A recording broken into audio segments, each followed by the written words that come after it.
Hi అండి. నమస్తే. Welcome to my channel. Friends, ఈరోజు నేను మీకు మా పిన్ని వాళ్ళ ఊరు చూపిస్తానండి. ఎందుకంటే ఆ రోజు మేము ఆహ్, నా తమ్ముడి కొడుకుది ఎంటికలు తీసేది ఉన్నిందండి. పుట్టెంటుకలు తీసే ఫంక్షన్ ఉన్నింది. సో, అందుకని అక్కడికి వెళ్ళాము. అండ్ ఇక్కడొచ్చేసి పాప ఆడుకుంటా ఉంది చూడండి. మార్నింగ్ ఒక 7:00 అవుతుంది. 6:30 ఆర్ 5:30కి అంతా లేసేసిందండి. నాకు కరెక్ట్‌గా గుర్తులేదు. లేచిన తర్వాత అక్కడ చాలా అంటే చాలా మంచు. సో, అందుకని బయటికి రాలేదు. ఒక 7:00 అలా వచ్చి ఆడుకుంటా ఉంది. అండ్ అక్కడ చూడండి ముగ్గులంతా ఎంత బాగా వేసేసిందో మా పిన్ని. అండ్ అక్కడ వెళ్తుంది కదా మా పిన్ని వాళ్ళ కోడలు, నా తమ్ముడు భార్య. అండ్ ఇక్కడ చాలా మంచు కురుస్తుందండి. సో, అందుకని పాపకి స్వెటర్ అంతా వేశాను. ఇది క్యాప్ కూడా వేశాను, కానీ తను తీసేసిందనమాట. అండ్ ఇక్కడ మొత్తం గారే కదా, సిమెంట్‌తో వేసేసారు కదా. సో, అందుకని బాగా ఆడుకుంటుంది.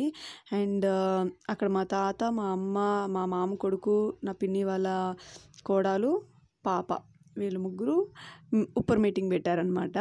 అండ్ ఇదొచ్చేసి మా పిన్ని వాళ్ళ కొంచెం జాగా ఉంటే మొత్తం బెండకాయ చెట్లు వేసేసిందండి. ఎంత బాగా వేసిందంటే కాయలు కూడా అంత బాగా కాస్తాయి. సో, చాలా బాగుంది. అక్కడ చూడండి, మీరు చూసారు కదా, చాలా బాగుంది. అండ్ ఇది వచ్చేసి మా పిన్ని వాళ్ళ ఇల్లు. అండ్ అక్కడ పక్కనే చింత చెట్టు కూడా ఉంది చూడండి. అండ్ జస్ట్ ఊరికే అలా చూపించాను. అక్కడ వస్తుంది చూడండి పాప. అండ్ వీడే అండి, వీడి పేరు వచ్చేసి దీపక్, నా తమ్ముడి కొడుకు. అండ్ మా పిన్ని, మా అమ్మ, వీళ్ళిద్దరూ వంట చేస్తూ ఉంటారు. టీ పెట్టారు. ఆ టీ కూడా ఇంకా మేము తాగుతాము. నేనైతే కొద్దిగా తీసుకుంటానండి, ఎక్కువ తాగను. అండ్ టీ తాగిన తర్వాత కొంచెం అలా బయటకు వచ్చాము. ఎందుకంటే మా పిన్ని వాళ్ళ ఇల్లు ముందరే తోటలు ఉంటాయండి, ఇలా పొలాలు. ఇక్కడ చూడండి బీన్స్ చెట్టు, అండ్ అది బంతిపువ్వు చెట్టు అంతా చేస్తున్నారు. అండ్ ఇవి వచ్చేసి ఉలవలంట, పైరు వేశారు. అండ్ అటు సైడ్ ఇంకొంచెం అలా పోతే అక్కడ టమాటో పైరుంది, పచ్చిమిర్చి పైరుంది, తర్వాత క్యాబేజ్ పైరు అన్నీ ఉన్నాయి. చాలా బాగున్నాయి. ఎంత గ్రీనరీ ఉందంటే సూపర్గా ఉంది.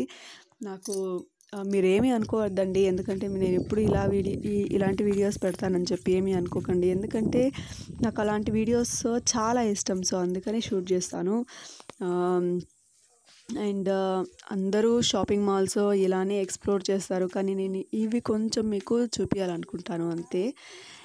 అండ్ దాని తర్వాత ఇంటికి వచ్చేసాము.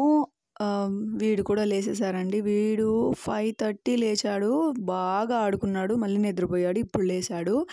చూడండి గుండుగాడు ఎంత బాగుండాడు, చాలా బాగుంటాడు వాడు.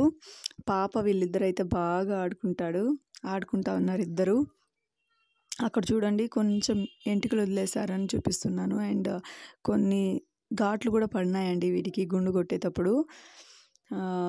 అండ్ నేను వచ్చేసి ఇక్కడ మిద్ది పైకి వచ్చాను. ఇక్కడ ఒక 11:00 అలా అవుతుంది టైము. బ్రేక్ఫాస్ట్ చేసేసి పైకి వచ్చేసాను. అలా అందుకుంటేనే చింతకాయలు కోసుకోవచ్చండి. ఇక్కడ ఈ చెట్లో వచ్చేసి చాలా అంటే చాలా కోతులు వస్తాయండి. ఇంట్లోకి కూడా వచ్చేస్తాయి. మా పిన్ని వాళ్ళ ఇంట్లోకి వచ్చి అంటికాయలు పెట్టుంటే తీసుకొని పోయేసినాయి. అంత గోల చేసేస్తాయి ఆ కోతులు. వచ్చినప్పుడు నేను వీడియో షూట్ చేయలేదు, కానీ నిజంగానే బాగుంటుంది వీళ్ళ ఊరు. అండ్ అక్కడ చూడండి పైన కనిపిస్తున్నాయి కదా చింతకాయలు,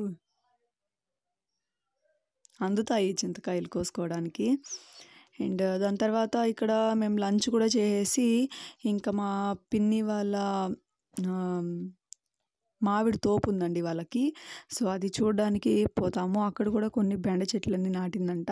సో, అక్కడికి పోతాం. పోయే దారిలో మీకు ఒక ఇంట్రెస్టింగ్ చూపిస్తానండి. నేను ఎప్పుడు చూడలేదు, అది కొత్తగా ఉందన్నమాట నాకే. మా పిన్ని చెప్పింది, అది మీకు అందరికీ చూపిస్తాను, ఓకేనా. ఇక్కడ మామిడి తోపుకి అర్ధదారికి వచ్చేసామండి. ఇక్కడొచ్చి మా తమ్ముడు వదిలిపెట్టి మళ్ళీ మా పిన్నిని, నా హస్బెండ్‌ని తీసుకురావడానికి పోయినాడు. నా తమ్ముడు వచ్చేంత వరకు ఇక్కడ వెయిట్ చేస్తూ ఉండాలి. అండ్ ఇక్కడొచ్చేసి చిన్న బండ కూడా ఉంది. ఆ బండలో కొన్ని నీళ్లున్నాయండి. అక్కడ బాగా ఆడుకునింది పాప. ఇక్కడ చూడండి అంతా మొత్తం రాళ్ళు రప్పలే ఉన్నాయి. కానీ అక్కడ పూలు చూడండి ఎంత బాగున్నాయి. ఎంత స్మాల్ చిన్న పూలు వచ్చినాయో ఎంత ఫ్రెష్గా ఉన్నాయి కదా. అది ఏదో పిచ్చి చెట్లండి కానీ పూలు మాత్రం ఎంత బాగున్నాయి కదా. అందుకే ఒక్కసారి చూపించాలనిపించింది, చూపించాను. తర్వాత మా ఆయన మా పిన్ని కూడా వచ్చేసిందండి. వాళ్ళు వచ్చిన తర్వాత ఇంకా అక్కడికి వెళ్ళాము. కొంచెం ఇక్కడ నుంచి 1 కిలోమీటర్ అలా ఉంది వాళ్ళ తోపుకి. అండ్ నేను చెప్పాను కదా కొంచెం ఇంట్రెస్టింగ్ మ్యాటర్ ఉందని చెప్పి. అది ఏంటంటే ఇది నేను వైట్గా చూపిస్తున్నాను కదా, అక్కడ కొంచెం వైట్గా మన్ను. అది మన్ను కాదండి, సోడా అంట, బట్టల సోడా అంట. ఇక్కడ వాన వచ్చినప్పుడు మొత్తం నీళ్ళంతా ఉంటుంది కదా, ఆ నీళ్ళు వచ్చినప్పుడు సోడా పొంగుతుందంట, పైనంతా సోడా వచ్చేస్తుందంట. అప్పుడు బట్టలు తెచ్చి ఊరికే అలా ఇక్కడే వాష్ చేసుకొని పోతారంట. ఈ సోడాని తీసి నానబెట్టి వాష్ చేస్తే చాలా బాగా పోతుందంట మురికి కూడా. సో అది చెప్పింది మా పిన్ని. ఇదంతా సోడా అంటండి. నేనైతే ఎప్పుడూ చూడలేదు, ఇదే ఫస్ట్ టైం. చాలా బాగా అనిపించింది. అదంతా మొత్తం సోడానంటండి. వానాకాలంలో వరదలు వచ్చిందంటే వస్తుందంట. అండ్ దాని తర్వాత మా పిన్ని వాళ్ళ మామిడి తోపు కూడా వస్తుందండి. నేను వాళ్ళ మామిడి తోపు చూడడం ఇదే ఫస్ట్ టైం అండి. ఎప్పుడు వెళ్ళను నేను వాళ్ళ ఊరికి. అంటే రేర్గా వెళ్తాను. ఒక 3 years once, 4 years once అలా వెళ్తాను. నాకు ఎప్పుడో పెళ్ళైన కొత్తలో వెళ్ళానండి, మళ్ళీ వెళ్ళలేదు. ఇప్పుడే ఆ ఫంక్షన్ ఉంది కదా పిల్లోడిది, సో అందుకని వెళ్ళాను. సో ఇంకా మొత్తం ఒకేసారి చూసేసి వస్తామని చెప్పి మా పిన్ని తీసుకొని పోయింది మమ్మల్ని. అండ్ ఇప్పుడు వెళ్ళిన తర్వాత వెళ్ళాము. అండ్ ఎంట్రన్స్ ఉంది కదా అక్కడ, ఇప్పుడు పోతా ఉన్నాం కదా, ఇంకా అక్కడి నుంచి అది మొత్తం మా పిన్ని వాళ్ళదే 2 ఎకరాలు అంతే అండి. సో ఇది ఒక 4 years అయింది మామిడి చెట్లు పెట్టి. చిన్నవి ఇప్పుడిప్పుడే వస్తూ ఉన్నాయి కదా. 4 years once వదిలేయచ్చంట ఇంకా కాతకి. ఇప్పుడు ఈ ఇయర్ కాతకు వదులుతారండి, కాయలు వస్తాయి. ఇప్పుడు పూత వచ్చిందంటే అలానే కాయలు కూడా వస్తాయి కదా, ఇప్పుడు కాయల్ని వదిలేస్తారు. ఈ మామిడి తోపు గురించి వీళ్ళు చాలా కష్టపడినారు. చాలా ఖర్చు అయిపోయింది. ఇది మొత్తం అడివేనండి, పెద్ద పెద్ద బండరాళ్ళు ఉన్నాయి. అవన్నీ క్లీన్ చేసి ఇంత బాగా చేసుకున్నారు. ఈసారి కాతకు వదులుతారు కదా, వాళ్ళకి చాలా మంచి ప్రాఫిట్ రావాలని ఆ దేవుడికి కోరుకుంటున్నాను. అండ్ అక్కడ బెండ చెట్లు నాటింది చూడండి, మామిడి చెట్లు చుట్టూరు బెండ చెట్లు కూడా నాటేసింది. నేను ఒక 1 kg వరకు కోసుకున్నానండి కాయలు. ఇంకా అటు సైడ్ కూడా నాటింది, లైన్గా నాటేసింది కాయలు చూడండి. దాని తర్వాత నేను ఈ బెండకాయలు కొన్ని కోసుకొని ఫొటోస్ కొన్ని షూట్ చేసుకొని ఇంటికి వెళ్ళిపోయాము. సో ఇంతేనండి ఈ వీడియోకి. నెక్స్ట్ వీడియోతో మళ్ళీ మీ ముందుకు వచ్చేస్తాను. అండ్ నా ఛానల్ కనుక మీకు నచ్చితే, నా వీడియోస్ కనుక మీకు నచ్చితే లైక్ చేయండి, షేర్ చేయండి, సబ్స్క్రైబ్ చేసుకోండి. పక్కనే ఉన్న బెల్ ఐకాన్ క్లిక్ చేస్తే నేను ఎప్పుడు వీడియోస్ చేసినా మీకు నోటిఫికేషన్స్ వస్తాయి. అండ్ అలాగే మీరు ఎప్పుడు ఫ్రీగా ఉంటే అప్పుడు నా వీడియోస్ చూసేయచ్చు. థ్యాంక్ యూ ఫర్ వాచింగ్ అండి.